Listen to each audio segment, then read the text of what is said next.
Bismillah. Bonjour. On va commencer la série des leçons pour la bureautique. C'est-à-dire, on a plusieurs leçons et on a plusieurs chapitres. Le premier chapitre, c'est l'initiation à l'informatique, qui contient la partie hardware et la partie software. Après, l'environnement Windows. Et après, quelques TP pour ou pour exercer et pour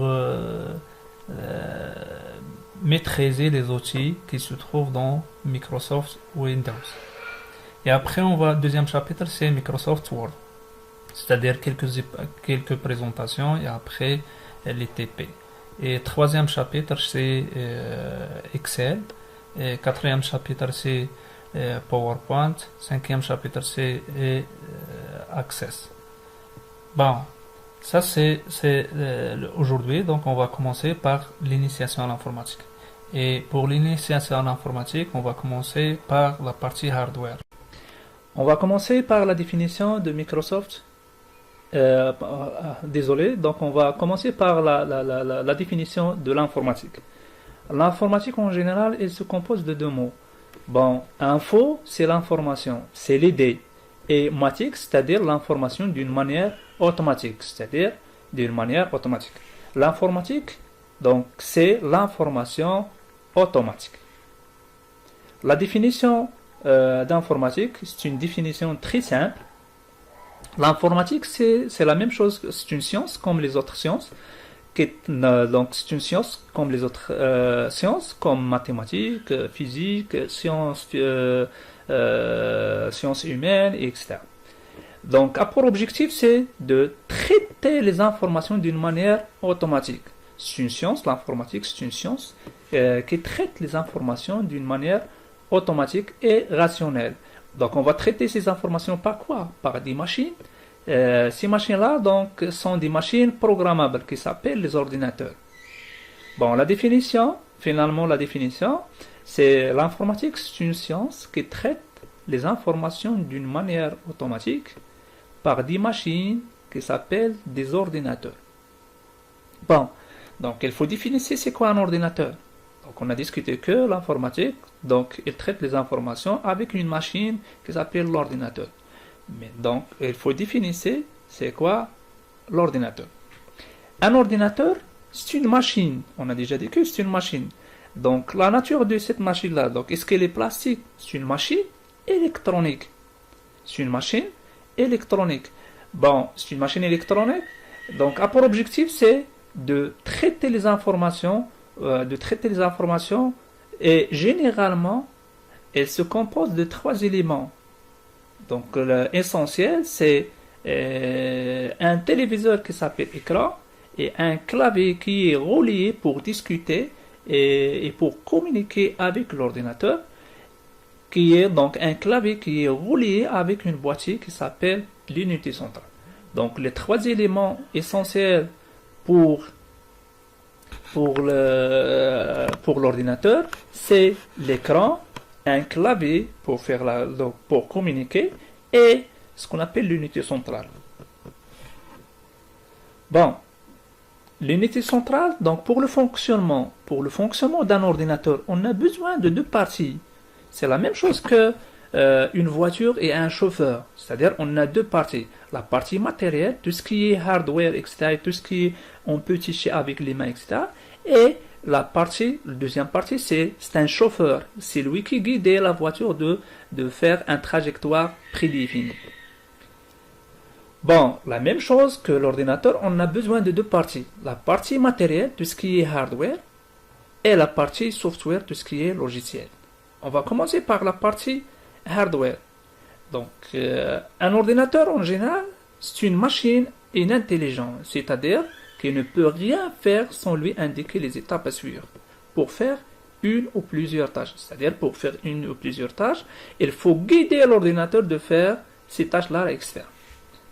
Bon, c'est l'objectif, c'est le rôle de la partie software. C'est lui qui guide la partie matérielle, qui transforme les informations, c'est-à-dire les informations binaires, c'est le système système binaire en information logique. C'est-à-dire le langage humain, donc il n'est pas connu par la machine. C'est-à-dire la partie logicielle, elle fait quoi? Elle fait la traduction du langage humain en langage binaire. C'est-à-dire la machine, elle connaît ce qu'on appelle le codage ou le système binaire, c'est 0, 1, etc. C'est-à-dire il y a deux courants, sans courant, etc.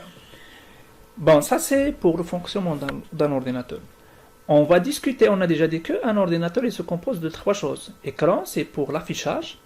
Clavier, c'est pour communiquer avec l'ordinateur. Et l'unité centrale. À l'intérieur de l'unité centrale, on va trouver plusieurs périphériques. Ou ce qu'on appelle plusieurs organes ou plusieurs composants. En informatique, on dit que les périphériques. C'est-à-dire, on peut catégoriser les périphériques en trois. Donc, les périphériques d'entrée et les périphériques de sortie et les périphériques d'entrée et de sortie. C'est-à-dire, les périphériques, c'est quoi les périphériques? C'est l'ensemble du matériel ou donc les organes qui se trouvent dans le PC.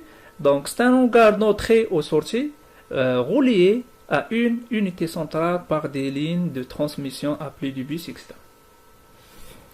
Bon, on a déjà dit que les périphériques, on peut le diviser en trois. Les périphériques d'entrée, donc c'est pour entrer l'information à l'intérieur de l'ordinateur. Elle sert d'entrer l'information à l'ordinateur. Par exemple, les claviers, les souris, les scanners, CD-ROM, microphones, et ainsi de suite. Et les périphériques de sortie, c'est les périphériques qui permettent de sortir l'information vers l'externe. Donc, par exemple, les écrans pour l'affichage, l'imprimante pour l'impression, les haut-parleurs pour écouter le son, et ainsi de suite. Et troisième catégorie ou troisième type, c'est les périphériques d'entrée et de sortie. Les périphériques d'entrée et de sortie, elle permet de faire quoi? D'entrer et sortir l'information en même temps. C'est-à-dire comme les lecteurs, par exemple, comme les lecteurs CD, disquettes, les disques durs, les modems, les mémoires de masse, par exemple les USB, les disques durs, et ainsi de suite. Les flash mémoire, etc. Ça, c'est ce qu'on appelle les périphériques d'entrée et de sortie. C'est-à-dire, elle peut entrer et sortir, elle peut entrer ou sortir l'information. Pardon. Bon. On va passer, c'est-à-dire, on a déjà, pour le moment, on a cité les catégories, c'est-à-dire, n'importe quel organe ou n'importe quel périphérique, elle est dans soit la catégorie d'entrée, soit la catégorie de sortie, soit la catégorie d'entrée de sortie. Bon, pour le moment, on va citer les éléments qui se trouvent. On a déjà dit que l'ordinateur il se compose de trois éléments essentiels. C'est l'écran, c'est pour l'affichage, c'est comme un téléviseur, etc. Et clavier, c'est pour écrire et pour communiquer avec l'unité centrale. Et à l'intérieur de l'unité centrale, on va trouver quelques périphériques, d'autres périphériques. Donc, la première des choses, lorsque j'ouvre l'unité centrale, donc on va trouver le premier élément, c'est la carte mère. Toujours ça, c'est à l'intérieur de l'unité centrale. La carte mère, c'est la seule carte indispensable au fonctionnement d'un micro-ordinateur.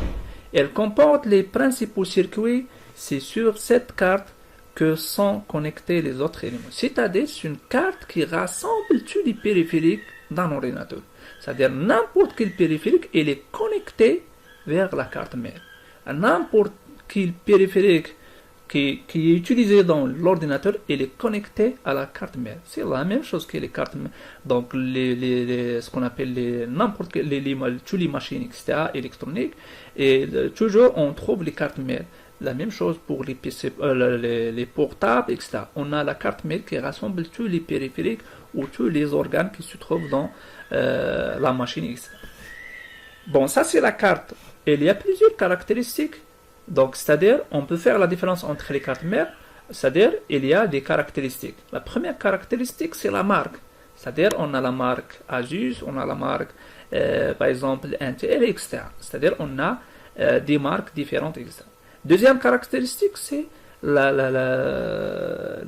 ce qu'on appelle l'emplacement et le nombre de slots et le nombre de composants qui se trouvent dans la carte mère. Et il y a d'autres caractéristiques, mais pour le moment, on a besoin de quelques caractéristiques. On a cité quelques caractéristiques. Donc ça, c'est la carte mère, c'est-à-dire c'est une image pour une carte mère. Bon, donc dans la carte mère, on va trouver les connecteurs de sortie, les connecteurs d'extension, les supports de processeur et ce qu'on appelle chipset, les connecteurs de mémoire, par exemple la RAM et ça, les connecteurs d'alimentation, la pile de CMOS, les connecteurs d'extension AGP et ainsi de suite. Bon, après on va citer ces éléments-là, etc., qui se trouvent dans la carte mère. On va passer vers le deuxième élément, ou l'élément le très important dans l'unité centrale ou pour l'ordinateur. C'est le microprocesseur. Le microprocesseur, c'est le cerveau d'un PC. C'est le cerveau d'un PC. C'est l'organe principal de l'ordinateur. C'est lui qui traite l'information. On a déjà dit que l'ordinateur a pour objectif, c'est de traiter l'information. Donc c'est le microprocesseur qui traite l'information. Il est caractérisé par deux caractéristiques principaux, ou trois caractéristiques. C'est, bon, la marque, c'est-à-dire on a la marque Intel, Pentium, Celeron, AMD, etc. Et la fréquence d'horloge, ou ce qu'on appelle la capacité. La capacité, c'est-à-dire elle peut traiter combien d'instructions par seconde. Elle peut traiter combien d'instructions par seconde. Instruction, c'est en informatique, mais en général, donc c'est opération. Par exemple, pour préparer le thé, donc on a des étapes à suivre. Ces étapes-là, ça ce qu'on appelle les instructions. C'est-à-dire, donc ici la fréquence d'horloge, c'est-à-dire on peut calculer, c'est-à-dire il peut faire combien d'instructions par seconde. Actuellement, les processeurs qui se trouvent actuellement, bon, donc ils dépassent des milliards d'instructions par seconde.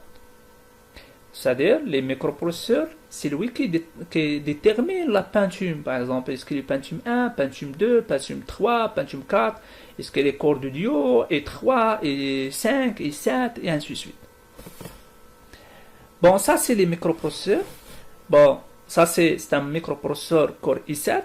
Et ça, c'est comment, donc, l'emplacement du microprocesseur, l'emplacement de microprocesseur à l'intérieur de la carte mère. On a déjà dit que n'importe quel organe il est connecté à la carte mère. C'est-à-dire, donc on va revenir vers la carte mère. Donc on va trouver ici ce qu'on appelle l'emplacement, pardon.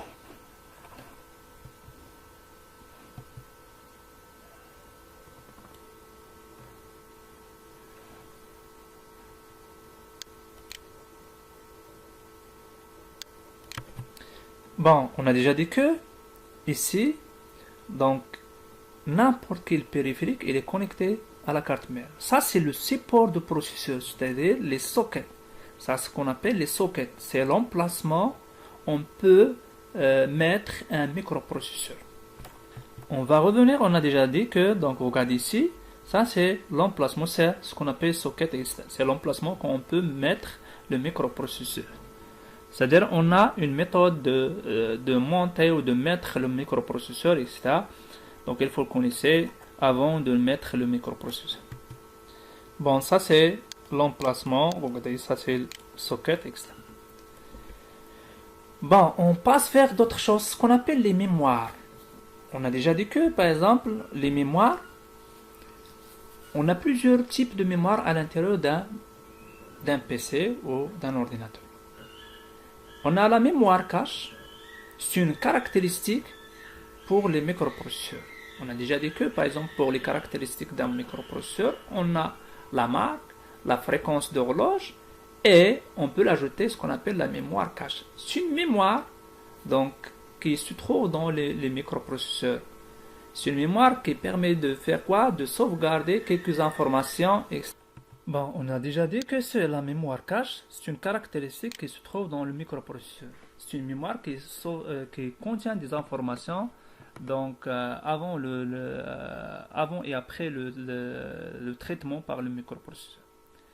Deuxième type de mémoire qui se trouve dans les ordinateurs, c'est ce qu'on appelle les RAM. Troisième, c'est RAM. Et quatrième, c'est les disques durs, ce qu'on appelle les USB, les flashs et cartes mémoire, etc. Bon, on va commencer par... on a déjà dit que la mémoire cache, c'est une mémoire qui se trouve à l'intérieur, sont des caractéristiques qui se trouvent à l'intérieur d'un microprocesseur. La RAM, c'est Random Access Memory. Random Access Memory. C'est une mémoire vive. C'est une mémoire de travail.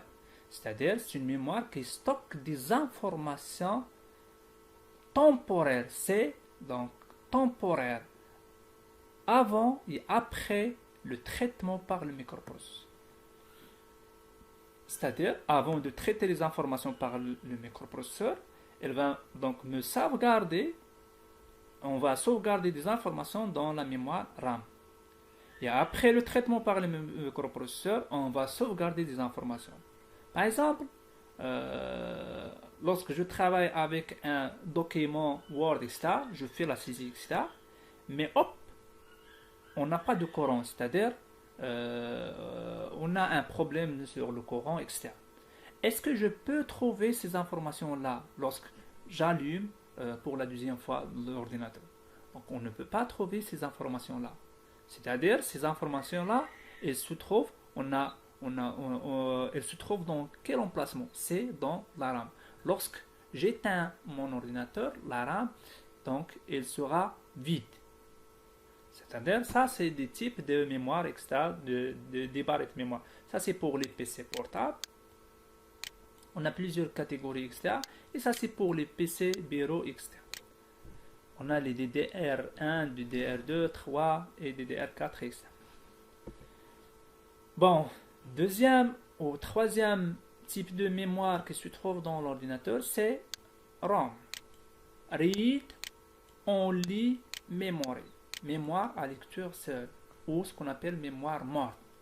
C'est la mémoire à lecture seule, son contenu est fixe par le constructeur. Il ne peut pas jamais être modifié.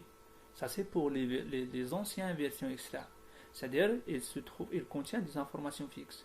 Par exemple, lorsque j'allume l'ordinateur pour la première fois, elle va m'afficher donc une page noire et à l'intérieur de la page noire, elle va m'afficher quelques informations, etc. Bon, ça c'est les informations. Elles se trouvent où? Elles se trouvent dans RAM. Et la mémoire RAM, elle se trouve dans un élément qui s'appelle le BIOS. Le BIOS, pour l'ordinateur, il contient plusieurs éléments. Il contient donc RAM et PROM et d'autres mémoires, etc. Mais pour nous, donc pour le moment, on a discuté sur la mémoire RAM. Regardez ici dans la carte mère, donc je peux trouver donc le BIOS, etc. Ça c'est pour ce qu'on appelle, ça c'est pour les anciens cartes mère et ça c'est pour les nouveaux, etc. C'est-à-dire ici, je peux enlever ce BIOS là et je peux donc mettre un autre BIOS et je peux mettre la mise à jour pour ce BIOS là, etc. Bon, avant de continuer, on a déjà dit que donc on a cité deux types de mémoire pour le moment, trois types de mémoire: cache, RAM et RAM. On va passer vers l'autre mémoire, c'est les disques durs. Les disques durs, donc c'est un organe servant à conserver des informations de manière permanente, contrairement à la mémoire vive ou ce qu'on appelle les RAM. C'est-à-dire, c'est là où on va trouver des informations à long terme, mais des mémoires à long terme. Par exemple, le disque dur, les disquettes, les USB, les flash mémoire et ainsi de suite, les cartes mémoire et ainsi de suite. C'est-à-dire, il peut contenir des informations à long terme. Bon, par exemple, les systèmes d'exploitation, etc. Donc, on va revenir vers la carte mère. Donc, pour visualiser les emplacements de ces mémoires externes. On va commencer par ce qu'on appelle ce qu'on appelle la RAM. Ça, ce qu'on appelle les barrettes de la RAM. On a ici 3, 2 bleus et une noire, connecteur pour les mémoires RAM. Et ça, c'est des connecteurs pour les disques durs et les disquettes, etc. Avec toujours, ou la plupart des cas, donc le bleu, c'est pour les disques durs. Donc on a plusieurs types de disques durs. On a les disques durs SATA et les disques durs EDE. Et les disques durs, les nouveaux disques durs, c'est les disques durs SSD, c'est les plus rapides que les autres, etc. Et on a ici ce qu'on appelle, il se trouve ici le BIOS. Donc ça c'est la pile CMOS. Donc pour alimenter le BIOS, etc. Regardez ici le BIOS. Et ça c'est la pile CMOS pour alimenter le BIOS, etc. Avec l'alimentation, etc. Bon, on a déjà, pour le moment, on a cité les types de mémoire. On passe vers d'autres choses qu'on appelle les chipsets.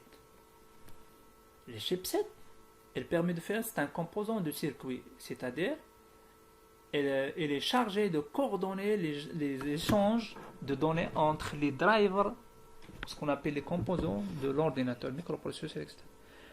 C'est un organe ou c'est un périphérique qui permet de faire, de gérer la circulation des informations qui se trouvent, qui se trouvent dans l'ordinateur. C'est la même chose qu'un policier. Bon, le policier, donc il gère quoi? Il gère donc la circulation des bus, etc. La même chose ici, on regarde ici, il y a des éléments, des fils de cuivre. C'est pour transporter les informations. Donc ça, c'est ce qu'on appelle les bus.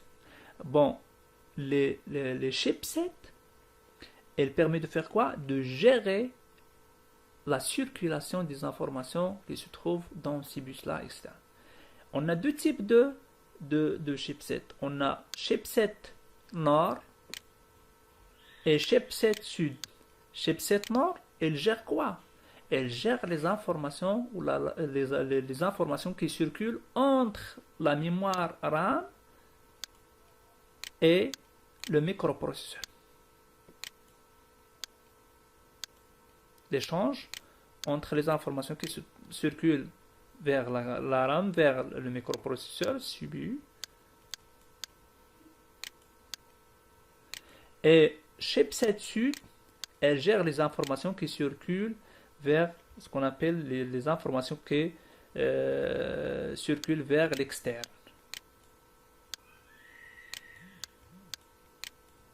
Vers l'externe. Donc on va visualiser ces éléments-là. Bon. Donc ici dans la carte mère, on a déjà dit que on a deux chipsets, chipset nord et chipset sud.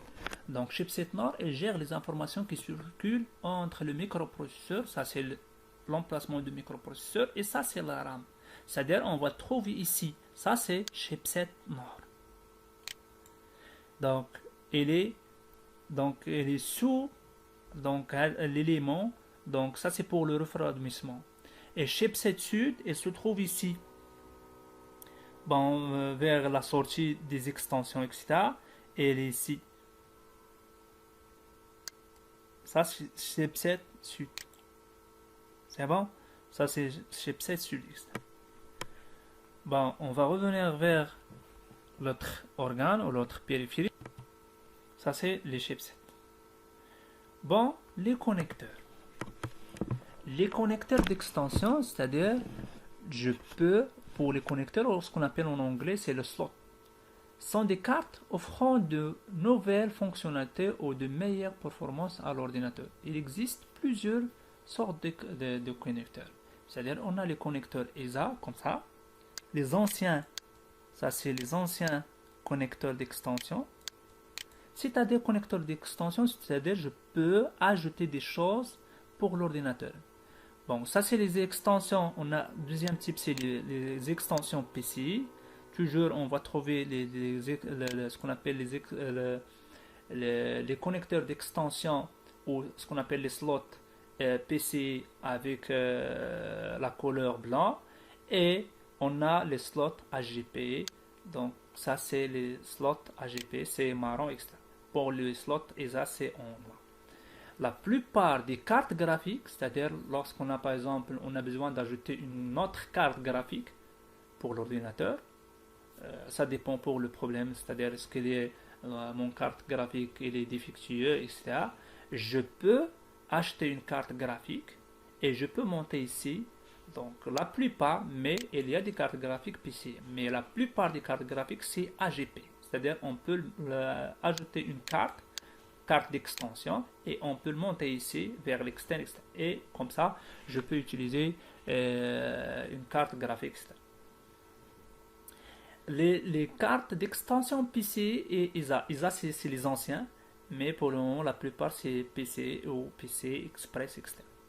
C'est-à-dire je peux ajouter des cartes d'extension. Par exemple, j'ai besoin de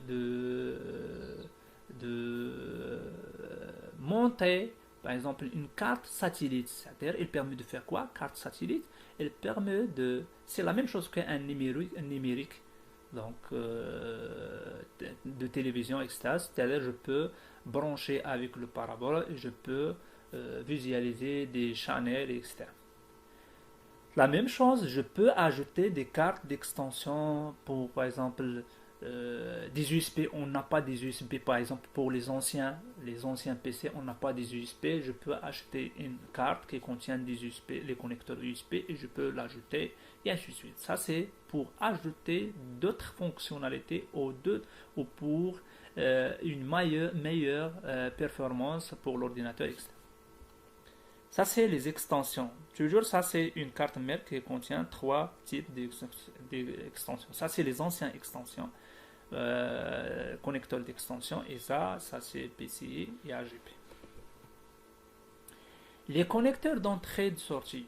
Par exemple, derrière l'ordinateur, on va trouver ces connecteurs-là. Donc, toujours ces connecteurs-là, donc, il est connecté directement vers la carte mère, etc. Il est fixé dans la carte mère. C'est-à-dire, les connecteurs de sortie, c'est un certain nombre de connecteurs d'entrée et de sortie qui regroupent sur le panneau d'arrière d'un ordinateur externe. Ça, c'est pour connecter les anciens souris. Donc, et la même chose pour les claviers. Toujours, la plupart des cas, toujours, les souris, c'est avec la couleur vert. Et la couleur violet, c'est pour les claviers. Les connecteurs USB, pour connecter des USB, etc. Parallèle, c'est pour les anciens imprimantes. Série, la même chose pour les anciens, quelques équipements anciens, etc. On peut l'utiliser pour série. VGA, c'est pour connecter soit des télés, soit les écrans, etc. Ça, c'est les connecteurs VGA. Et donc, c'est lui qui sortir l'image, etc. Et ça, c'est toujours les USB. LAN, c'est pour connecter l'ordinateur vers un réseau, etc. Soit Internet, soit un réseau local. Et ça, c'est les entrées pour les micros et les haut-parleurs, etc. C'est tout ce qui est son, etc. Bon. Donc, avant de discuter sur la boîte d'alimentation, on a ce qu'on appelle d'autres cartes, ce qu'on appelle les périphériques, carte graphique, carte son. Carte graphique, c'est une carte responsable de l'affichage, c'est-à-dire on va trouver la carte à l'intérieur d'une carte mère. Bon, donc ça c'est les connecteurs d'entrée et de sortie. Donc, dernier élément qu'on va citer ici dans ce cours-là, donc dans la vidéo, c'est l'alimentation, c'est le bloc d'alimentation. On a déjà dit que l'ordinateur, c'est une machine électronique, c'est-à-dire on a besoin d'alimentation. Mais l'alimentation qui se trouve dans les maisons, etc., c'est soit de 120, le voltage c'est de 120 pour le mécanisme européen, etc., le Maroc, etc. Et dans l'Amérique, c'est 110 volts, etc. Mais à l'intérieur de l'ordinateur, on a besoin d'un voltage plus petit. C'est-à-dire, on a besoin d'un voltage 3,3, 5 volts, parfois 9 et 12 ou 24, ça dépend pour les cartes mères, etc. Bon, le bloc d'alimentation, ce qu'on appelle boîte d'alimentation, il permet de faire quoi? Il fournit du courant électrique à l'ensemble des composants de l'ordinateur. C'est-à-dire, c'est la même chose qu'un transformateur qui fait quoi?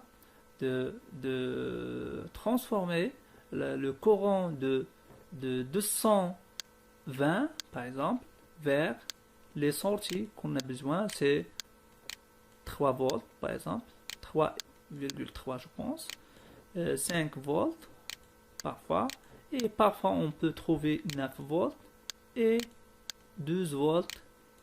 Ça dépend pour les boîtes d'alimentation et 24 volts. Mais le plus utilisé, ça c'est les 3,3, c'est pour la plupart du cas, c'est pour les disquettes, etc. 5 volts, c'est pour les connecteurs, les disques durs, etc. 12 volts et parfois donc 24 volts pour la carte mère, pour alimenter la carte mère, etc. Mais rarement on peut trouver ce qu'on appelle 9 volts, etc. Mais la plupart du voltage qui se trouve dans les cartes mères, c'est 3, 5 et 12. Mais parfois on peut trouver 24, etc. Ça c'est concernant la partie matérielle. Bon, dans la prochaine vidéo, on va discuter sur la partie software. Pour le moment, on a parlé sur la partie hardware, tout ce qui est matériel. Et dans la deuxième vidéo, ou la prochaine vidéo, donc aux prochaines séances, donc on va discuter sur la partie software externe. Bon, donc à la prochaine. Merci pour votre attention et n'hésitez pas de suivre les autres séances, etc. Donc ça c'est une petite présentation, c'est pas dans un cours détaillé pour les organes et le fonctionnement de chaque organe, mais c'est une petite explication pour connaître les organes et le rôle de chaque organe, etc. Bon, ça c'est l'objectif. Merci pour votre attention. Donc, au prochainement. Donc, merci.